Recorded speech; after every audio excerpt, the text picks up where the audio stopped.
Brad Villers here, and this is another of my Some Thoughts on presentations of things I've come across and think are insightful as they relate to Larkin Rose's book, The Most Dangerous Superstition, which I'm in the process of reviewing. Once again, I've stumbled onto something that adds considerable illumination to the mistaken notion that authority is needed for human beings to thrive. I think a lot about what people think would happen if the institutions that have evolved from, maintain, and enforce authority simply vanished.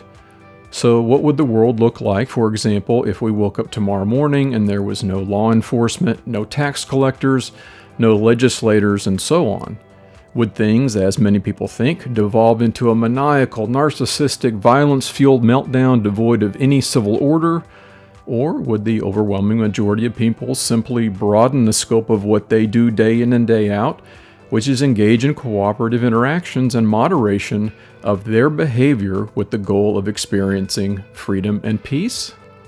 It seems to me that, with the exception of all but the rounding error of society, we wait our turns in line, don't force others to do things against their will, and don't require a public official to decide for us whom to marry, where to go to school, what job offer to accept, where to go on vacation, what car to buy, or even what Netflix series to binge watch.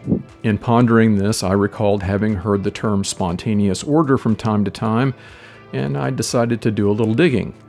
The interwebs didn't disappoint, and I quickly came across this article, The Power and Pervasiveness of Spontaneous Order by Elaine Sternberg, which I'll link in the description.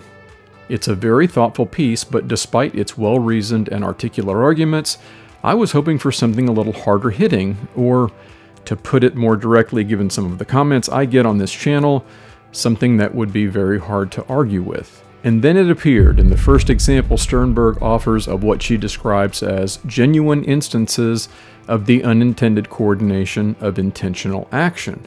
This also struck me because I've wondered what would happen to our beautiful natural treasures if those institutions I mentioned earlier ceased to exist. And I hadn't previously come across anything that seemed to reliably explain how the Rocky Mountains wouldn't end up being dotted with trailer homes. Enter Elinor Ostrom, who was an American political scientist and political economist, having earned her undergraduate and doctorate degrees at UCLA, then going on to be a researcher and professor at Indiana University. She was the first woman to be awarded the Nobel Prize in Economics for her, quote, analysis of economic governance, especially the commons. Sternberg writes, a perhaps surprising example is in the management of shared natural resources. Its operation there has confounded the expectations of conventional wisdom and the implications of basic game theory. Economists used to hold that there was a tragedy of the commons that necessarily affected non-excludable and rivalrous natural resources. These are resources whose use cannot readily be prevented and whose consumption reduces the amount available for others. It was believed that such natural resources would inevitably be overexploited and destroyed unless they were coercively managed by governments. Nobel laureate in economics Elinor Ostrom conclusively disproved this notion. She showed that complex adaptive systems can and do emerge that allow common pool resources to be cared for and used sustainably. Moreover, those emergent systems conserve the resources better than state regulation does. Empirical evidence from locations worldwide detailed such systems and related not only to pastures, fishing waters, and forests, but also to groundwater basins and even public safety services provided by metropolitan police forces. Now, this really piqued my curiosity, so I read more about Miss Ostrom and found this on her econlib.org bio page, which is an excerpt from a 2006 article she co-authored. Quote, when users are genuinely engaged in decisions regarding rules affecting their use, the likelihood of them following the rules and monitoring others is much greater than when an authority simply imposes rules. End quote. And there it is.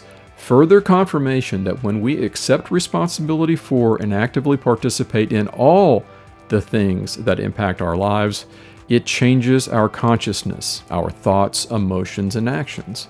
As I'll continue to maintain, abdicating that responsibility, in other words, behaving based on the belief that there's some individual or group of individuals who can more effectively deal with these things, leads to catastrophic outcomes.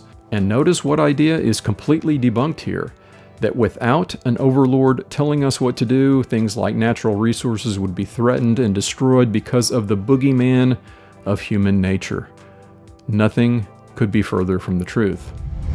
As always, thanks for taking the time to be here, and if you haven't already, please consider subscribing, giving this a thumbs up, turning on that notification bell, and even share it. Let's help people use that mass between their ears for more things than calculating the tip and memorizing sports stats. Until next time, be well.